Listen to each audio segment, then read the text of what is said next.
pagi. Masih ingat dengan Pak Hugeng? Beliau dikenang sebagai sosok yang jujur, sederhana, dan berintegritas. Menurutnya, ketika dalam menjalankan profesi, kita adalah pelayan masyarakat dimanapun kita berada. Demikian pula dalam kehidupan kita. Kita harus serius terhadap pelayanan dan pekerjaan, melakukan dengan sepenuh hati, dan harus tetap hati-hati dengan kualitas dedikasi yang tinggi. Bandingkan dengan fenomena yang banyak terjadi sehari-hari tentang banyaknya orang yang bekerja namun tidak memiliki orientasi untuk melayani.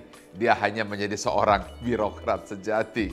Akibatnya, banyak orang yang cenderung bekerja dengan setengah hati.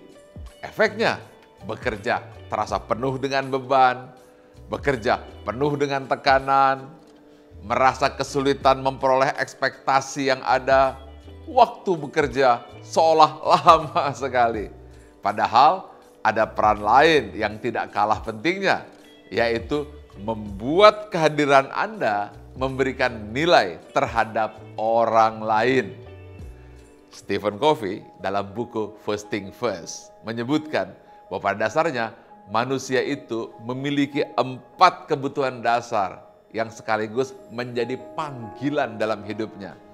Yang pertama adalah to live, untuk hidup, untuk makan. 2, to love, untuk sosial dan mencintai sesama. 3, to learn, untuk belajar. Yang keempat, to leave the legacy, yaitu memberikan warisan kepada bangsa dan negara. Banyak orang yang bisa memenuhi ketiga kebutuhan pertama, yaitu fisik, sosial, dan juga belajar. Yakni dengan memperoleh kecukupan ekonomi, pengetahuan, keterampilan, pembelajaran, serta membangun relasi dan mendapatkan pengakuan dari orang lain. Tapi ingat baik-baik, kehidupan manusia akan menjadi utuh bila kebutuhan dan panggilan spiritualnya, panggilan nuraninya terpenuhi. Itulah makna seorang abdi negara. Semua itu terjadi saat seorang sanggup menghadirkan makna hidup.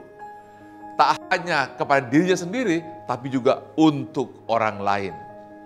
Seperti yang kita ketahui, derap persaingan yang semakin kompleks, apalagi dalam dunia kerja yang sangat kompetitif, semakin menuntut adanya peningkatan kualitas dalam pelayanan. Organisasi kita tidak mengizinkan lagi seorang karyawan atau ASN tidak memberikan pelayanan dengan baik. Setiap ASN merupakan bagian dari keunggulan organisasi sehingga harus berorientasi pada pelayanan untuk memberikan kepuasan kepada masyarakat. Perhatikan, pada setiap organisasi, apa kunci prestasi mereka sehingga organisasi mereka bisa terhormat dan terus dipertahankan? Apa kunci keberhasilan mereka untuk dapat terus tumbuh dan berkembang dan menemukan kepuasan? Anda akan menemukan salah satu kunci terpenting adalah pelayanan kepada masyarakat. Organisasi yang senantiasa mau mendengarkan, memenuhi kebutuhan dari masyarakat, maka niscaya akan lebih mudah meraih dan mempertahankan keberhasilan dan eksistensi organisasi dan ASN. Lalu apa yang kita lakukan agar selalu berorientasi kepada pelayanan? 1, memahami dan memenuhi kebutuhan masyarakat. 2, ramah, cekatan, dan solutif, dan dapat diandalkan. 3, perbaikan tiada henti. Nah sekarang, apa intisarinya? Bekerja adalah hal yang mulia, dan bekerja adalah sebuah pelayanan. Kemuliaan sejati datang dari pelayanan. Ki Hajar Dewantara berkata, apapun yang dilakukan oleh seseorang itu hendaknya dapat bermanfaat bagi dirinya sendiri, bermanfaat bagi bangsanya, dan bermanfaat untuk manusia di dunia pada umumnya. Oke, sekarang ikuti saya. Tarik nafas. Siap. Ucapkan, kami berkomitmen memberikan pelayanan prima demi kepuasan masyarakat. Tingkatkan terus pelayanan, salam berakhlak.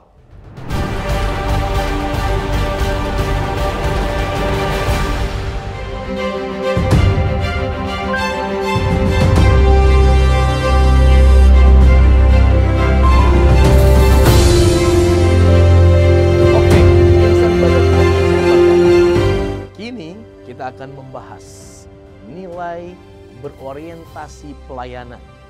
Kita sudah menyaksikan secara lengkap bagaimana Dr. Ari Ginanjar Agustian menjelaskan tentang nilai berorientasi pelayanan. Seperti apa gerakannya? Masih ingat? Berorientasi pelayanan? Nah, seperti ini. Berorientasi pelayanan. Sikap ini sesungguhnya menggambarkan sikap kita yang siap dalam melayani pelanggan dengan sepenuh hati dan kepedulian. Berorientasi pelayanan. Oke, perlu kita ketahui pada tahun 2021 Badan POM mendapatkan apresiasi dalam hal pelayanan kepada masyarakat dengan meraih peringkat pertama predikat kepatuhan tinggi standar pelayanan publik tahun 2021. Serta penghargaan kategori pelayanan prima tahun 2021. Hal ini tentu menunjukkan bahwa komitmen Badan POM dalam pelayanan publik telah diakui. Sebagaimana yang kita ketahui bersama bahwa nilai berorientasi pelayanan ini pun sejalan dengan budaya pikir yang selama ini ditanamkan di Badan POM, yakni profesional dan responsif. Profesional diantaranya tekun, komitmen tinggi, pelayanan prima. Responsif diantaranya antisipatif, responsif, sigap, tulus. Dalam memberikan pelayanan yang terbaik kepada pelanggan, dalam arti ya pelanggan itu kan tidak hanya masyarakat luas, tetapi juga berlaku di tempat kerja kita saat ini. Pada rekan-rekan kerja kita, kepada atasan atau pimpinan kita, tentu sangat diperlukan perilaku profesional dan responsif. Itu semua tiada lain adalah bentuk komitmen kita dalam mencari cara untuk memuaskan pelanggan, mengumpulkan informasi yang diperlukan, yang dibutuhkan. Memperhatikan keluhan dari pelanggan itu sendiri dengan tujuan memberikan pelayanan prima dengan kepuasan pelanggan. Selanjutnya, kita akan membahas apa saja perilaku konkret dan kontekstual dari berorientasi pelayanan yang ada di Badan POM. Mari kita saksikan bersama cuplikan video berikut ini.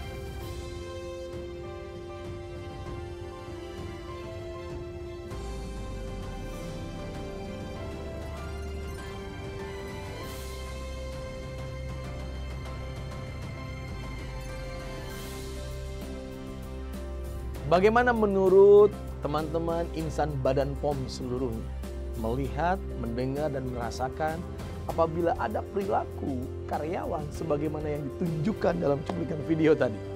Maka sebaiknya apa yang harus dilakukan? Berikut ini adalah contoh perilaku yang sebaiknya di-stop agar kita selalu berpegang pada nilai-nilai berorientasi pelayanan. Yang pertama, bertindak diskriminatif terhadap pelanggan. 2. Kurang mendengarkan hingga tidak memahami kebutuhan pelanggan. 3. Memberikan solusi yang tidak sesuai dengan kebutuhan pelanggan. 4. Lambat dalam memberikan tindak lanjut atau pelayanan. 5. Kurang bersemangat dalam melakukan pelayanan. 6. Melempar ke bagian lain apabila ada permintaan di luar lingkup tugasnya. 7. Membiarkan proses layanan yang tidak efisien. 8. Merasa puas dengan kinerja layanan saat ini. 9. Acuh pada kritik dan saran dari pelanggan. Insan Badan POM yang saya banggakan, Setelah kita mengetahui perilaku apa saja yang harus kita stop, yang tidak sejalan dengan berorientasi pelayanan. Selanjutnya kita harus mengetahui perilaku apa saja yang harus kita jaga. Sebagai contoh, mari kita lihat tayangan berikut ini.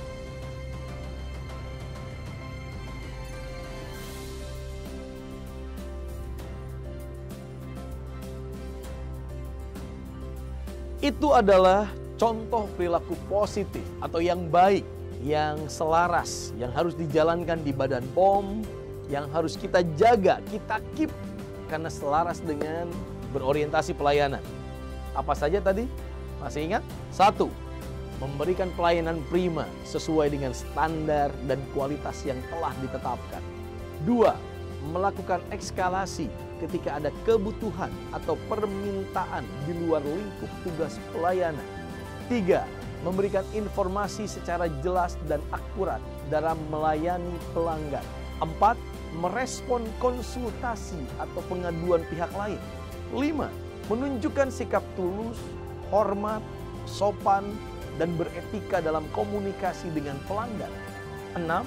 Cepat dan tanggap dalam mengambil keputusan sesuai lingkup tugas pelayanan. 7. Melakukan kaji ulang proses-proses layanan yang dapat diperbaiki. 8. Melakukan perbaikan terus-menerus yang berorientasi pada pelayanan prima. 9. Melakukan diskusi untuk mencari akar permasalahan yang terjadi dalam pelayanan. Insan Badan POM yang saya banggakan, tentunya perilaku yang terkait dengan berorientasi pelayanan yang sudah kita jaga dan jalankan selama ini harus tetap seperti itu kita jaga. Namun tentu tidak cukup sampai di sini saja. Tentunya kita harus melakukan perbaikan perilaku agar dapat meningkatkan pelayanan kepada masyarakat. Misalnya, seperti tayangan berikut ini. Mari kita lihat.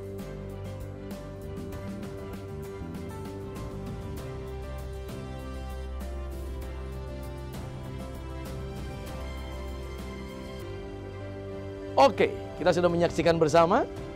Lalu apa saja perilaku yang harus kita mulai atau stop?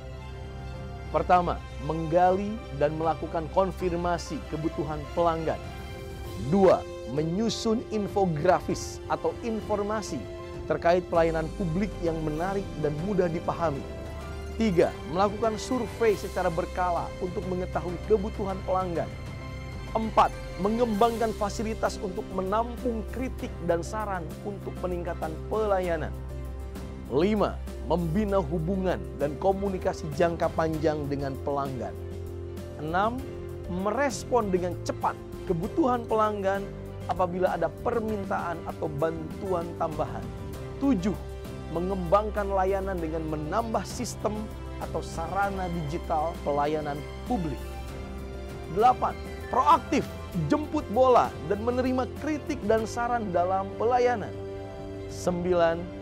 Secara berkala mengumpulkan masukan dari pelanggan atas hasil layanan untuk perbaikan ke depan. Insan Badan POM yang saya banggakan, sebagai salah satu otoritas pendukung sistem kesehatan nasional, diharapkan Badan POM dapat terus meningkatkan kualitas sumber daya manusia yang berada di dalamnya. Karena sumber daya manusia yang berkualitas bisa mewujudkan peningkatan pengawasan obat dan makanan. Untuk itu, mari kita tingkatkan pelayanan kepada pelanggan kita agar terwujud Indonesia yang sehat, unggul, dan tangguh.